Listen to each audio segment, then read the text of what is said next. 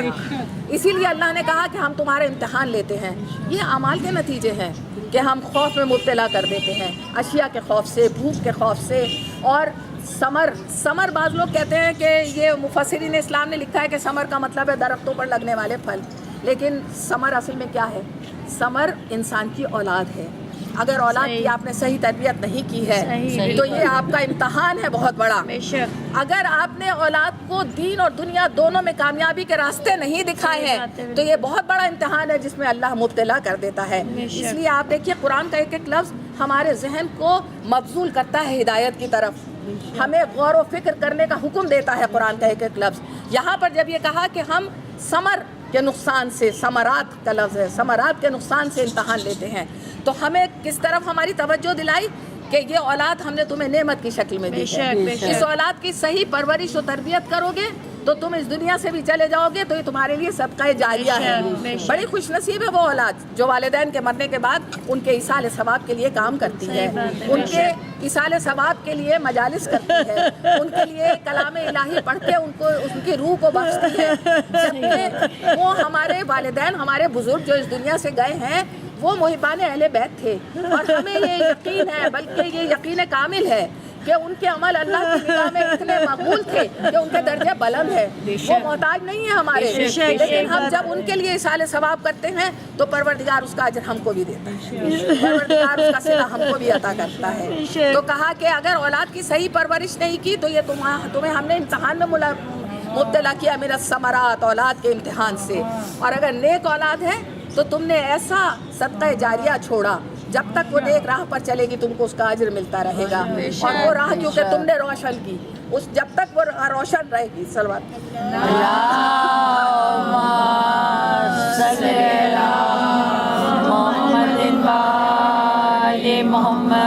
تو جب تک وہ راہ روشن رہے گی اس کا اجر پھر بھی تم کو ملے گا، کیونکہ بنیاد تم نے ڈالی اس نیکی کی۔ تو اسی لیے کہا کہ وہ لوگ کہ جو اگر اللہ نیکوں کا امتحان بھی لیتا ہے، اور وہ نیک لوگ جن کا اللہ امتحان لیتا ہے، اگر کسی مصیبت میں پڑتے ہیں، کسی امتحان کی منزل میں آتے ہیں، تو وہ یہ کہتے ہیں کہ اے پروردگار جو کچھ تھا سب کچھ تیرا ہے، اور جو تو نے لے لیا وہ بھی تیرا ہے، انا للہ و انا الیہ راجعون۔ تو ان کے لیے کہا وبشر الصابرین، ایسے صبر کرنے والوں کے لیے بشارتیں ہیں جو اللہ کی طرف سے دے دی گئی ہیں۔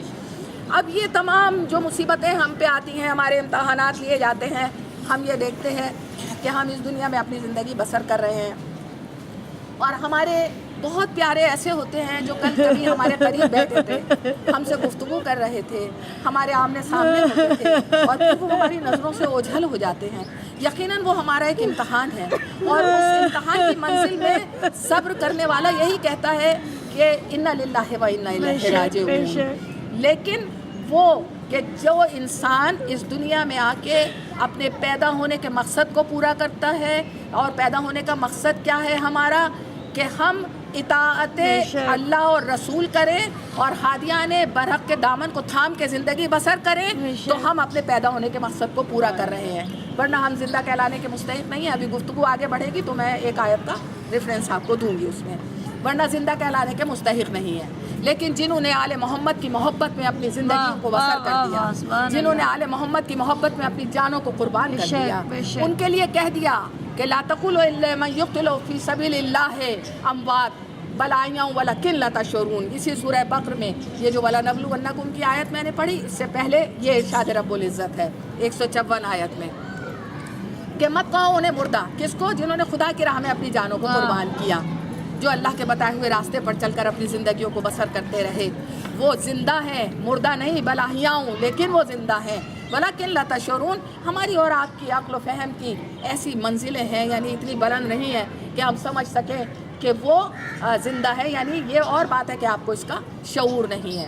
اور یہ ایک مقام نہیں ہے جہاں اللہ نے خدا کی راہ میں زندگیاں بسر کرنے والوں کو، خدا کی راہ میں جانیں قربان کرنے والوں کا ذکر اس طرح کیا بلکہ متعدد مقامات کے اوپر خالق کائنات نے خدا کی راہ میں اپنی جانیں قربان کرنے والوں کو، خدا کے اہل بیت کی محبت میں زندگیاں بسر کرنے والوں کے رتبوں کو بیان کیا ہے، اور کس طرح سے بیان کیا ہے کہ نہ صرف ان کی زندگی کی ضمانت دی، بلکہ یہ کہا کہ وہ زندہ ہیں، لا تحسبن الذین قتلوا فی سبیل اللہ امواتا بل احیاء عند ربہم یرزقون، کہا ان کو مردہ مت کہو، وہ زندہ ہے، عند ربہم یرزقون، اور رب کی بارگاہ سے رزق پاتے ہیں، یعنی رزق کون پاتا ہے؟ جو زندہ ہوتا ہے۔ تو کہا کہ یہاں اب جب ہم ان آیات کو پڑھتے ہیں تو موت اور حیات کے معنی ہماری سمجھ میں آتے ہیں۔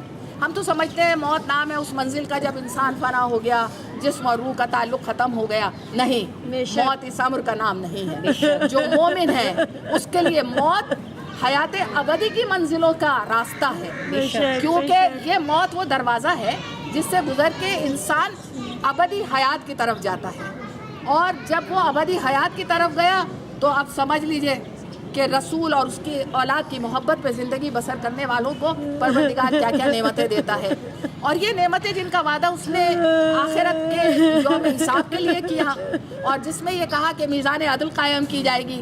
سوچئے میزان عدل کیا ہے؟ کیا کوئی ترازو ہے کہ جس میں اللہ ہمارے اعمال نامے کو رکھے گا اور اعمال نامہ رجسٹروں کی شکل میں جائے گا؟ نہیں۔ میزان عدل کیا ہے؟ یہ وہ ہے جن کو ہم سلام کرتے ہیں السلام علیکہ یا موازن الاعمال کہہ کے، یعنی یہ 14 معصومین کے اعمال ہیں جن کو ہمارے اعمال کے لیے کسوٹی بنا دیا اللہ نے، ہمارے اعمال اسی کے اوپر پرکھے جائیں گے۔ تو یہ کسوٹی ہمارے اعمال کے لیے قرار دی، اس کا مطلب یہ ہے ہمیں وہی زندگی بسر کرنی ہے جو راستہ ائمہ طاہرین نے، معصومین نے ہمارے لیے روشن کر دیا ہے۔ تو جس قدر اس اعمال نامے میں ہمارے اعمال ان کے اعمال کے مطابق ہوتے چلے جائیں گے، اتنا ہی جنت میں درجہ بلند ہوتا چلا جائے گا۔ تو یہ تو آخرت قیامت کے دن یوم حساب کا وعدہ ہے، لیکن میں ایک بات اور عرض کر دوں کہ قیامت برپا ہونے سے پہلے مومن کی روح جب جاتی ہے، کہتے ہیں جس وقت ملک الموت اس کی روح لے کے جاتا ہے، اور ایسے لیتا ہے مومن کی روح کہ آپ دیکھیے مرنے کے بعد اس کے چہرے پہ سکون ہوتا ہے، اور ایسے لے کے جاتا ہے کہ جیسے پھول سنگھا دیا، اس پھول میں وہ خوشبو بس گئی، یعنی اس کی روح کی۔ جب آسمانوں کی طرف جاتا ہے تو ملائکہ کہتے ہیں یہ کس کی روح ہے کہ پورا آسمان مہک رہا ہے؟ تو آپ سوچ لیجئے کہ پھر جب وہ روح جاتی ہے اور پھر یہ کہاں جاتا ہے انسان؟ یہ برزخ میں جاتا ہے، اور پھر برزخ میں بھی پروردگار عالم اس کو نعمتیں دیتا ہے، اور ان نعمتوں میں اضافہ کب ہوتا ہے؟ جب ہم اور آپ اور اولادیں اور لواحقین سورہ فاتحہ پڑھتے ہیں، ایصال ثواب کرتے ہیں، تو برزخ میں اس کو اس کا اجر دیا جاتا ہے۔ کہتے ہیں کہ ایک شخص جیسے شیطان میں دنیا میں بہکاتا ہے، ایک شخص برزخ کی راہیں طے کر رہا تھا، تو شیطان نے بہکایا، ارے اتنا لمبا راستہ چل کے کہاں جاؤ گے؟ یہ دیکھو یہ وادی ہے، بس یوں اس کو کراس کرو گے تم پہنچ جاؤ گے اپنے مقام پر۔ انسان دیکھیے کس طرح دنیا میں شیطان کے بہکائے میں آ جاتا ہے، اور آخرت میں اپنے ہاتھوں کو کاٹ کاٹ کے کہے گا کہ کاش میں شیطان کے بہکائے میں نہ آتا، لیکن یہاں کیسا شیطان غالب آ جاتا ہے۔ ایسے ہی برزخ میں بھی اب اس انسان نے اپنے ایک چھلانگ لگائی، گہری کھائی میں گر گیا، کانٹوں بھری کھائی تھی، زخمی ہو گیا۔ جب زخمی ہو گیا تو اس کے بعد جب اس کی آنکھ کھلی ہے، اس نے دیکھا ایک خوبصورت شکل میں کوئی بیٹھا ہے پاس۔ پوچھا تم کون ہو؟ کہا میں تمہاری وہ نیکیاں ہوں جو تم نے دنیا میں کی ہیں، اور وہ اس کو مرہم لگا رہا ہے۔ کہا یہ مرہم کہاں سے آیا؟ کہا کہ ایک شخص اجنبی قبرستان کے پاس سے گزر رہا تھا، اس نے سورہ فاتحہ پڑھ کے تمام اہل قبور کو ایصال ثواب پہنچایا، تو یہ مرہم کی شکل میں تم کو ملا۔ یہ کھانے جو ہم پکا کے اس کے اوپر فاتحہ دیتے، کھانا تھوڑی پہنچتا ہے، اس کا ثواب پہنچتا ہے۔ کہتے ہیں کہ ایک شخص کو برزخ کی راہیں طے کرنی تھی، اس کو گھوڑا ملا برزخ میں۔ کہاں سے آیا؟ کہا تیری اولاد نے تیرے لیے ایصال ثواب کی مجلس کی تھی، تو اللہ نے تجھ کو یہ انعام یہاں پر دیا ہے۔ تو انسان برزخ میں رہتا ہے، اور آخرت میں اس کو پھر جنت میں اس کے درجات بلند ہوتے ہیں اگر وہ محمد اور آل محمد کی محبت میں اپنی جان کو قربان کر دیتا ہے۔ محمد اور آل محمد کی محبت ہمارے اوپر کیوں واجب ہے؟ آپ یہ دیکھیے، یہی تو وہ ہستیاں ہیں کہ جنہوں نے ہمیں برے اور بھلے کا فرق سکھایا، یہی وہ ہستیاں ہیں کہ جنہوں نے ہمیں اچھا اور برا کیا ہے، سچ اور جھوٹ کیا ہے، حق اور باطل کیا ہے، انہوں نے ہی ہمیں بتایا، روز روشن کی طرح ہمارے سامنے آیا کر دیا ہے۔ یہ جو ابتدا میں آیت میں نے پڑھی ہے سورہ طٰہٰ کی، کہ جس میں کہا وَمِنْهَا خَلَقْنَاكُمْ وَفِيهَا نُعِيدُكُمْ وَمِنْهَا نُخْرِجُكُمْ تَارَةً أُخْرَىٰ، کہ ہم نے تمہیں اسی مٹی سے پیدا کیا، اسی میں پلٹا دیں گے، اور آخرت میں اسی سے اٹھائیں گے۔ اگر آپ لوگوں کے ذہن میں محفوظ ہو یہ بات کہ جب مولا کائنات کے سر پر ضربت لگی تھی اور جب آپ کے سر پہ ضربت لگی تھی تو میرے مولا کی زبان پہ یہی الفاظ جاری ہوئے تھے، علی ابن ابی طالب علیہ السلام کیسی ہستی ہے، علی کی معجز نما ہستی ہے، قانون فطرت کی طرح جیسے قوانین فطرت نہیں بدل سکتے ایسے علی کے فضائل کو کوئی کم نہیں کر سکتا۔ علی کی شخصیت ایسی ہے کہ جو دلوں کو اپنی طرف کھینچتی ہے، ایسی پرکشش شخصیت ہے علی کی۔ اور علی کی شخصیت میں اللہ نے وہ عظمتیں، وہ رفتیں، وہ بلندیاں رکھی ہیں کہ علی حکمران ہے کس کے اوپر؟ جو طاہر فکرے رکھتے ہیں، یعنی اچھی پاکیزہ سوچ رکھتے ہیں، جن کے اعمال صالح ہیں، نیک عمل کرنے والے ہیں، اور وہ تمام لوگ کہ جن کے نفوس پاک و پاکیزہ ہیں۔ اپنے نفوس کو پاک کرنے کی دعا کیا کیجیے۔ تو جن کے نفوس پاک و پاکیزہ ہیں ان کے اوپر حضرت علی کی حکومت ہے، ان کے ضمیر کی گہرائی میں مولا بستے ہیں ہمارے۔ اور امیر المومنین میرے مولا کل کے مشکل کشا، کل کے حاجت روا علی ابن ابی طالب علیہ السلام کہ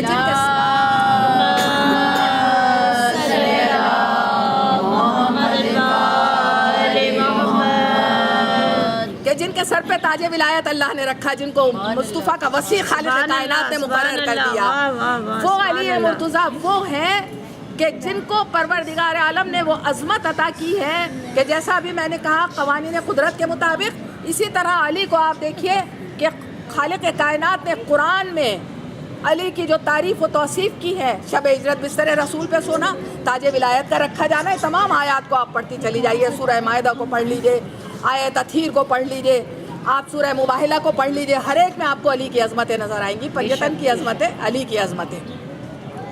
تو علی کی جو یہ تمام تعریف و توصیف خالق کائنات نے کی ہے، وہ علی کون ہے کہ جس نے دنیا سے میں اپنی محبت کو اس طرح چھوڑا ہے، صدیاں گزر گئی، آج بھی علی کی محبت ہمارے دلوں میں بسی ہوئی ہے، آج بھی ہمارے ہر نفس میں علی بسے ہوئے ہیں۔ ورنہ آپ دیکھیے تاریخ گواہ ہے، انسانی تاریخ گواہ ہے، بڑے بڑے بطل جلیل گزرے، بڑے بڑے مردان میدان خطابت کے لوگ گزرے، بڑے بڑے شاہنشاہ وقت گزرے، لیکن یا تو تاریخ میں ان کا نام ہی نہیں ہے، صحیح بات ہے، اور فراموش کر چکی ہے تاریخ، اور یا ایسے ہے کہ جن کا ذکر کرنا پسند نہیں کرتی، جن کا نام لینا لوگ پسند نہیں کرتے۔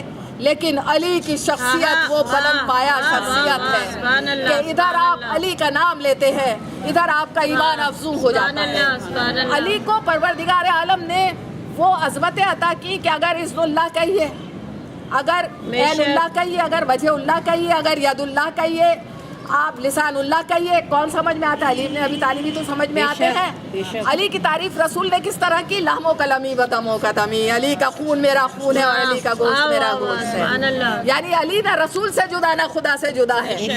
علی ایسا سہارا ہے ہمارا کہ جو ہمیں رسول تک بھی پہنچاتے ہیں اور اللہ تک بھی پہنچاتے ہیں، علی ایسا سہارا ہے۔ اور پھر ہم ہدایت حاصل کرتے ہیں، قرآن سے حاصل کرتے ہیں۔ قرآن کیا ہے؟ قرآن صامت ہے، اور علی کیا ہے؟ قرآن ناطق ہے۔ تو آپ قرآن کی آیتوں کو پڑھتی چلی جائیے، علی کے عمل کو دیکھتی چلی جائیے، اور بہت مقامات ایسے ہیں جہاں آپ قرآن کی آیت کو پڑھیں گی اور پھر نہج البلاغہ کی طرف رجوع کریں گی۔ جو کچھ قرآن میں کہا گیا، علی نے نہج البلاغہ میں اس کی پوری تفسیر بیان کر دی ہے۔